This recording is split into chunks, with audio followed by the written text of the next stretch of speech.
My toxic, narcissistic boyfriend has been cheating on me behind my back. So I got revenge by literally throwing all of his clothing and property outside my door, all up onto my roof and on the side of the road, resulting in him having to take multiple trips just to get it down, as well as having his iPad stolen by a bunch of teenagers who snatched it off the side of the road before this guy could come and get it. Here's how I did it. I was in my early 20s dating this guy who was ridiculously controlling and full of himself. Just a classic narcissist. Everything revolved around him, and in his mind, he could do no wrong. I'm sure you know the type that I'm talking about. Anyways, after I caught him cheating, I finally hit my limit and I told him I was done for good. The way I found out that he was cheating, by the way, was the best part. I had had my suspicions for a while, so I went through his phone. And sure enough, there were months of messages between him and some girl he worked with. Flirty garbage, talking about how he couldn't wait to leave me, all that nonsense. But one text in particular had me rolling my eyes. He had literally sent her this the day before. "She's driving me crazy. She's got me going through the roof. I need you so bad, babe." Got me through the roof? I'm pretty sure that's not how the expression goes. Your blood pressure can go through the roof, your anxiety or your rage, sure. But unless you're Spider-Man or a haunted Victorian child, you're not going through any stupid roof. The next morning while he was at work, I texted him and I said I was done. He kept pressing me to explain, but I never admitted that I had read his messages. I let him stew in his own arrogance until he finally realized I wasn't bluffing. By that point, he had pretty much moved into my house, so naturally, he wanted all of his stuff back. He texted me something like, "You better have all my crap outside when I get there. And I mean every little bit of it. I'm not taking 2 trips." And that's when I thought to myself, oh, don't worry, sweetheart. I'm gonna take care of this in a way that you will truly never forget. So I gathered every last thing he had at my place, which included at least a third of his wardrobe, a pile of overpriced hats, 2 pairs of pristine Jordans, and an iPad. I stuffed everything minus the iPad into a trash bag, tied it loosely, walked outside, and launched it straight onto the roof. Some of his clothing flew out midair and scattered across the yard. Most of it landed on the roof and just chilled up there like it paid rent. As for the iPad, I put it in a box and I set it near the edge of the driveway. Not long afterwards, a couple of teenagers walked by and peeked inside. I was sitting on the porch when one of them asked, "Is this yours?" And I said, "Nope," to which they then asked if they could have it, and I said, "Sure, why not?" He said put his stuff outside, but he never said that I had to guard it. About 2 hours later, he pulled up, saw his clothing strewn across the yard, and a trash bag dangling off the roof, and he absolutely lost it. He started pounding on the door, furious and yelling, "Why are my clothes on the roof?" I then swung the door open and I looked him dead in the eye. I said to him, "Well, judging by the text you sent your little girlfriend, apparently I had you through the roof, and I figured your clothes might as well join you. You told me to put your crap outside, but you didn't say where." He then stood there red-faced, his fists clenched, absolutely seething. "And how in the F am I supposed to get my stuff off the roof?" Well, when he said that, I just shrugged and I smiled sweetly. I said to him, "Well, maybe your girlfriend can loan you a ladder," and then I slammed the door in his face. The funniest part is that he ended up making 2 trips after all, and he even did come back later with a ladder. And whether or not she loaned it to him, I couldn't really say, because I stayed inside with the door locked, and I haven't heard from him much ever since then. Oh man, I love this so much because this guy absolutely deserves this. If you're gonna cheat on your partner and be like, "Oh man, they're driving me through the roof," then you can expect to have all your crap on the roof and outside for it to be stolen. The original poster went on to clarify that the iPad was something that this guy was like, "Oh yeah, you stole it," and even tried to claim that he's gonna GPS track it and basically catch the original poster for stealing it, but they just reiterated that they don't know where it went and they just left it outside, and that was that. So honestly, with all things considered, good for you for getting your revenge. People who act like the boyfriend in this story are pieces of garbage. They treat their partner like crap, they're absolutely full of themselves, and then they go behind their back and start cheating, and it's like, dude, what is your problem? You're the one that lit this relationship on fire, not the original poster. So if they didn't like the treatment they received, then they should probably have done a better job of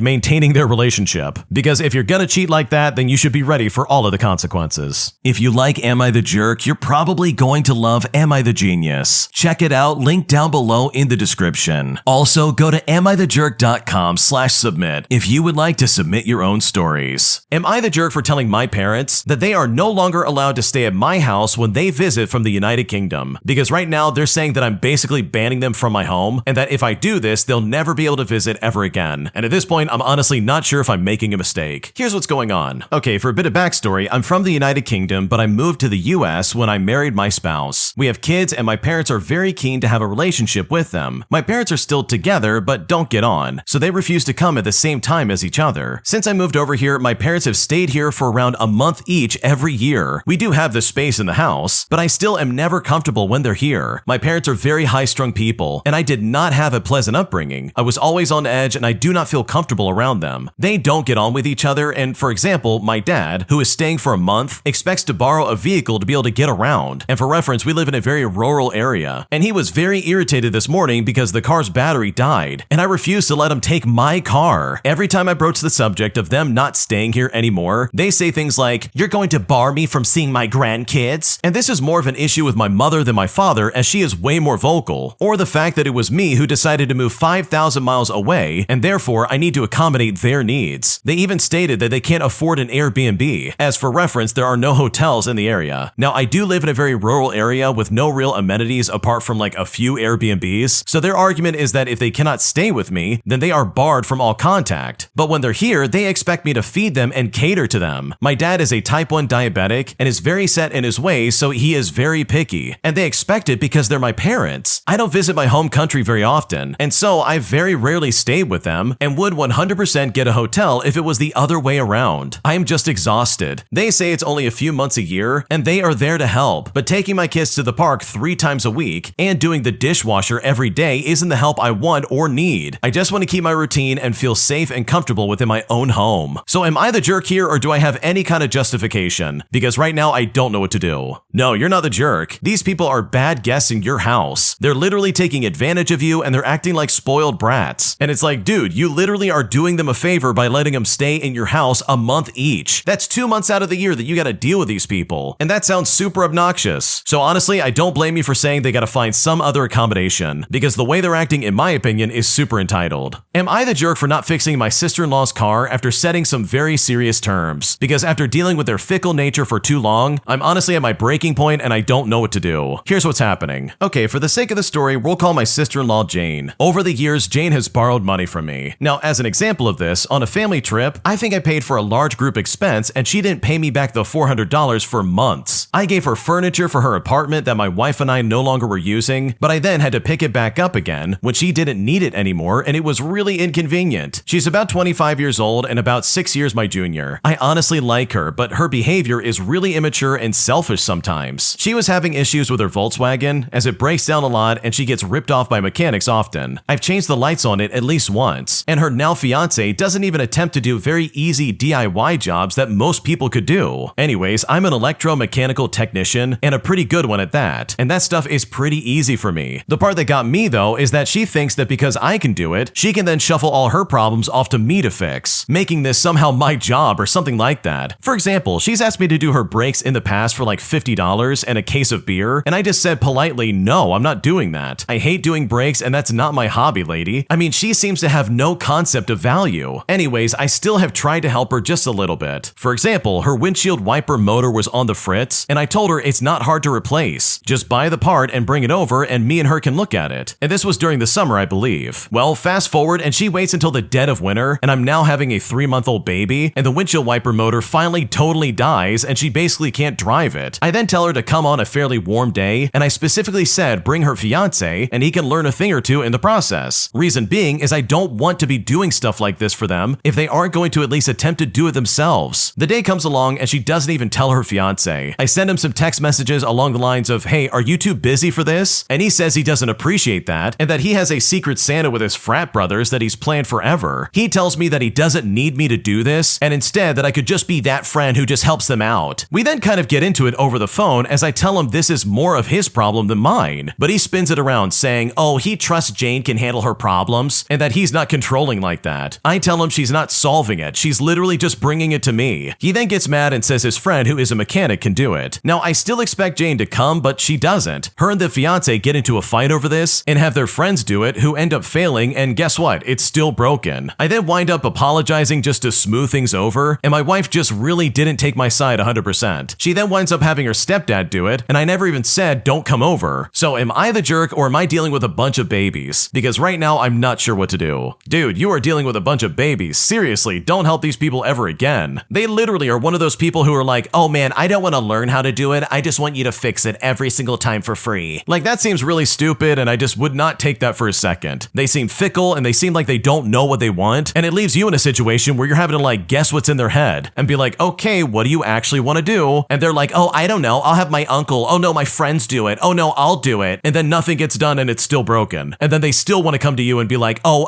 can you do it now? And that is super annoying. You should not have to deal with that. So no, no, you're not the jerk for not wanting to fix your sister-in-law's car, because these people sound like an absolute mess, and you do not have to deal with that in the slightest. Am I the jerk for shutting down some guy who was obviously trying to talk to me at the gym, as I literally just was there to work out and get out? Because right now I feel like I ruined my reputation at the gym and I seriously don't know what to do. Here's what happened. Okay, for a bit of context, I'm a 32-year-old female, and I don't talk to anyone at my gym outside of saying hi and bye to the people who work there, and having polite etiquette when asking someone if they're using something and just saying thank you when they're done. This is partially for efficiency, but mostly because I go to the gym stoned out of my mind, and I'm in the zone and I don't really want to talk to anyone. Last week after my workout, I walked over to the food carts by my gym to pick up some tacos. While I was there, some guy, maybe in his 40s, stopped me and said that he went to the same gym. Now, I had never noticed him before, but he insisted on walking with me and was talking to me, and I was seriously kind of annoyed. Just because you see me on the street with my headphones out doesn't mean it's an invitation to talk to me. I made small talk and I tried to be polite, and I got out of there as quick as I possibly could. So the other day, when I'm at the gym, foam rolling out with my headphones in, this guy just beelines to me while I'm trying to avoid eye contact. He squats down next to me to say hi and give me a fist bump. I give him a quick heads up to acknowledge him, but I ignore the fist bump, and I avoid eye contact the rest of my time that I'm there. And then today, this guy comes into the gym and he sees me. I immediately avoid eye contact and he just doesn't come up to me, so I think he finally gets the picture. But then when I'm doing leg lifts, he comes over and tries to give me a fist bump. So I take out my headphones and I say, look man, I don't want to do this. I'm here to work out. I'm not here to make friends. I don't want to talk to you, okay? He starts to say, well, I was just saying hi. And I respond by saying, well, yeah, I get it, but please don't. Then I put my headphones back in and I just kept working out. I then realized that anyone who saw this probably thought I was a giant jerk, but I don't think someone's need for connection overrides my need to have a good workout. So am I the jerk in this situation? Because right now I don't know what to do. Okay, honestly, the original poster is 100% correct. You do not have to say hi to anybody or interact with anyone if you don't want to.